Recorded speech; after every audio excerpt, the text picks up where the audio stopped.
other year. It is 2021, not 2020 NE, but 2020 WON, because we are all going to win in this new year. I welcome you to another year. The year doesn't even feel new anymore. Welcome to another new year, and I pray that the Lord see us through this year. It's going to be more pleasant. It's going to be awesome for everybody. And I welcome you to another episode of Naija Palaver here at Liberating Nigeria. You know that we bring to you all the palaver in Nigeria, both in politics, health, education, and all the palaver in Nigeria. And I'm Elizabeth, your host for today. Your host always, guys. So today we go to the first story without dragging too much and branching plenty places. We go to the first story, and that is the one of Sowore.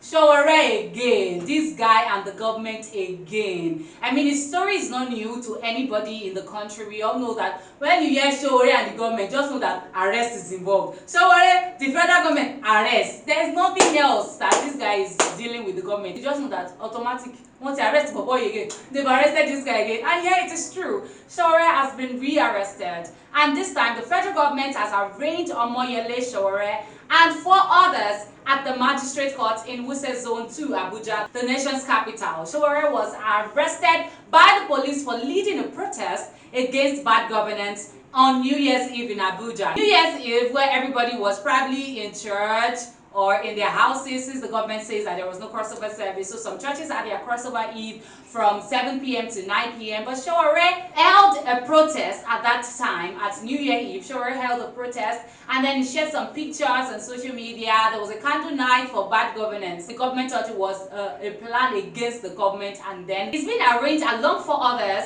by the federal government on 3 charges. 3 charges of criminal conspiracy, 1, unlawful assembly, 2, and attempting to incite others. I mean, this guy is not even our problem in the country. He's not even the least of the problems. So I see no reason why the government always wants to drag itself with Sowore. Like, I don't understand. Okay, so it is bad for a citizen of the country to organize a protest? Or I don't understand what the government is doing by arresting him, and then they do not even want to offer him bail. Like, it's that serious. The prosecution, however, alleged that the defendants were arrested on New Year Eve with placards calling for a violent revolution against President Buhari. Sowore had been refused bail. He has been refused bail by authorities, has been refused bail by the government. And everybody knows that Sowore likes to tickle the Buhari government, and the government always falls for it. Like, anytime Sowore says something or does something that has to do with the government or against the government,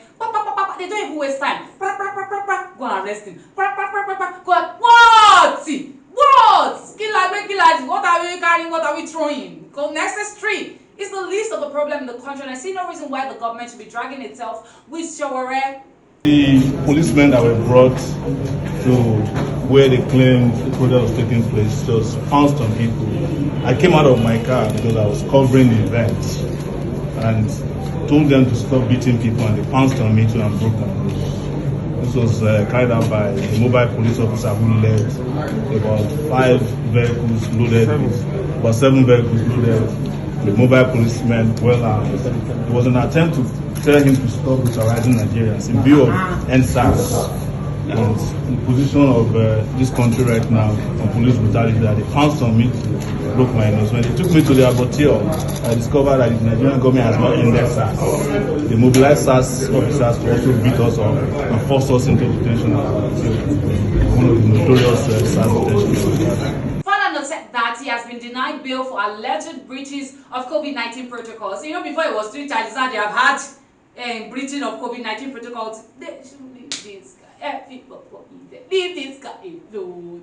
Well, Palaver said his client has been beaten by police officers and was forced to seek medical attention. The lawyer said the police were waiting for orders from above, since it judged that breaking COVID-19 measures itself is a bailable offense. But then they are refusing to bail this guy. We know that Sowore previously stood as a presidential candidate in the February 2009 election, and his arrest comes following a wave of protests in Nigeria complaining about police brutality, NSAS protests, referring to the anti-robbery squad despised by protesters. And really, on a more serious note, this guy is the least of Nigerian problem, and I see no reason why the government always wants to drag him in the mud every now and then. Like there's nothing this guy does that probably in itself is against the government. The government does not even have chill pill. They always want to arrest him and drag him in the mud, and this doesn't make any sense anymore. Let this guy be. He's a citizen as well. He has the right to protest. He has the right to say what he wants to say about the government. Go to the walls of Twitter, you see tons of tweets about the government in Nigeria. You see tons of tweets about people insulting Buhari. You see tons of tweets about people saying bad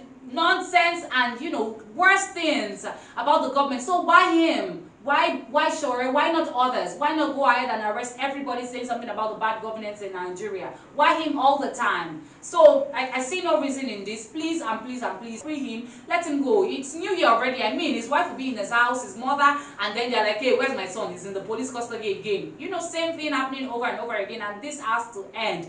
Please and please, the government, let this guy be. And I urge you all to please like, comment, share, subscribe, and click on the notification bell so that you get notified when we push out amazing content like this. Well, the Sowore case didn't end there. The Socio-Economic Rights and Accountability Project, SERAP, has sought the intervention of the United Nations over the detention of the convener of Revolution Now. Now, they are now shooking United Nations inside it. This thing is not something that we should now drag like they usually drag people on Twitter. In a statement on Tuesday by its deputy director, Kolawole Oluwadare, the group said it has sent an audit complaint to the UN working groups over the arbitrary detention, torture, and other ill treatment. Sowore and the other whom it said were activists for peacefully exercising their human right.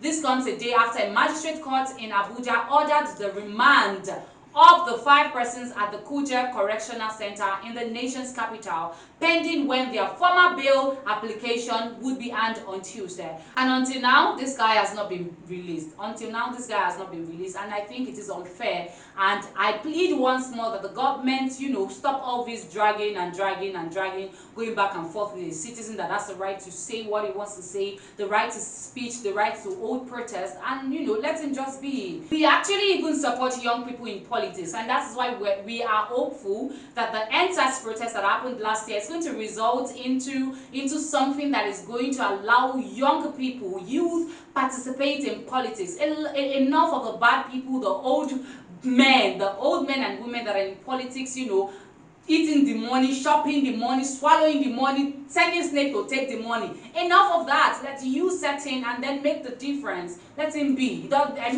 So many people are saying so many things about the government. Do not hand it on this one person and say that, oh yeah, since you cannot catch everybody, you're going to transfer our aggression on you. No! Please let Sowore go. Free Sowore. Please and please and please and please and please. We beg. Shako, we are begging. We're not doing Shako. Please let Sowore be. We go on a break and we will be right back. The Nigerian people don't want to do the work. You all don't want to organize. You want to march on the streets and do chaos and roar and break everything and shout, hey, and but that is not the work. That is emotions, right? The work that will liberate us means that as we are protesting on the street, we're also creating the platform that will take power from our oppressor. You want to gather, but how many of you are joining movements? How many of you are dedicating yourselves? Welcome back, guys. Yeah, I'm with my face mask because I'm here to talk about COVID-19.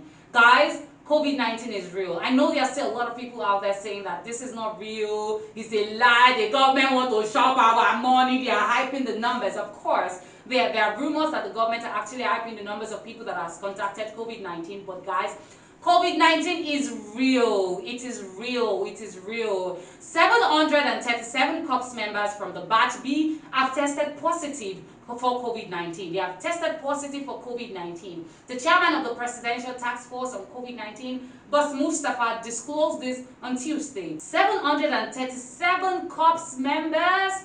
Hey! That is a huge number. 737? According to him, the cases were recorded from all states across the country. In continuation of the NYSC engagement, the PTF has conducted the testing of Batch B corps members using RDTs. It said, out of the 35,419 in the Batch B, 731 tested positive compared to 108 recorded during the batch A. So guys, the cases, let me remove this so that you will hear me. I'm the only one in the studio.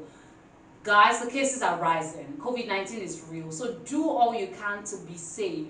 Make sure that you are safe. Use your face mask. Wash your hands. When you're sick, stay in the house.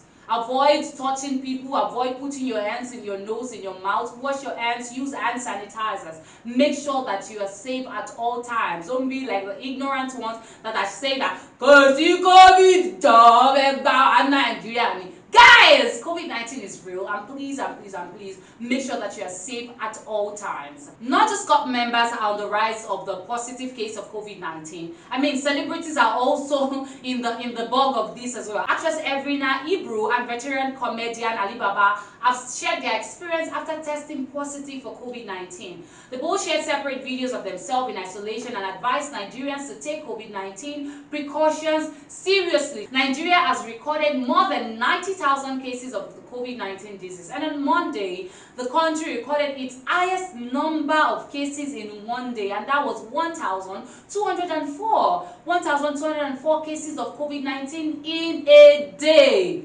Guys, this is real. Now, please be aware, the next wave of COVID that is around now is deadlier than this strain of COVID is deadlier than the one that had come before because it's mutated. The people that are going about carrying on like they don't have COVID or have not gone to be tested have COVID. They are symptomatic and they will spread it to you. You may not have the immunity that some people have, and as such, you may not be seeing it that this thing is killing.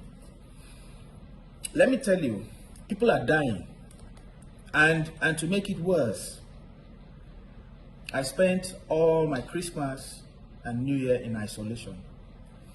What I just want to let you know is COVID is real. COVID is real. I was in room 4, and I can tell you that from room 1 to 5, the number of people that were taken out because they died. For those of you who are going around without mask, without sanitizing, without washing your hands, I have news for you. Corona is real. This shit is real. Yes, I have corona. Yep. And this is what corona looks like. It's in a room by yourself. I can't hug my son. I can't hug my sisters, my brothers, nobody. I have to be on medication. Where is it? All this medication. This is real. I mean, you've seen the videos and you can tell that this is actually real. This is real. No need to joke about this. Even myself, at some point, I had to ask myself, like, are you sure this thing is real? Yeah. After I saw those videos, I'm like, wow. Oh, I'm leaving my house like this. I'm coming back like this. I'm wearing it in my room. I'm dropping it off in my room. Not that I'll not get to the street before I wear it. So please, guys, please stay safe. Please, enough of the COVID-19 cases out there. It's really rising, and we advise that you make sure that you are safe. Keep your loved ones from contact, because if you catch it and you don't know, you spread it to your loved ones, and then you spread it to those that they would meet, and then that's a whole lot number of people contacting COVID-19 already. So please stay safe and make sure that you use your face mask, wash your hands, use your hand sanitizer. When you're sick, you stay at home. Don't put your fingers in your nose and in your mouth. When you want to cough, you cough like when you want to sneeze, you sneeze. We go on a quick break and we will be right back.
story for today, and that is that of the Nigerian film industry that has lost another actor, and that is Folake Aremu, popularly known as Orisabunmi. She died at the age of 60 years old. This woman, I mean, I've seen her in movies where she worked as a priest and then all coated white. And the Kwara-born actress dies 4 months after the death of her ex-husband, Jimo Aliu. She has played some iconic roles in Nigerian Nollywood industry as Ashabi in Oluweri Magojo and the priestess in Ayomoeda. I mean, she has acted so many movies. I've seen her in some movies, and we pray that the Lord console our family members, our loved ones, and our soul rest in perfect peace. On that note, we come to the end of today's show on Naija Palaver era, celebrating Nigeria. We hope that you have written your goals for the year and that the Lord will make sure that those goals come into actualization and then you win at last in 2021. Remember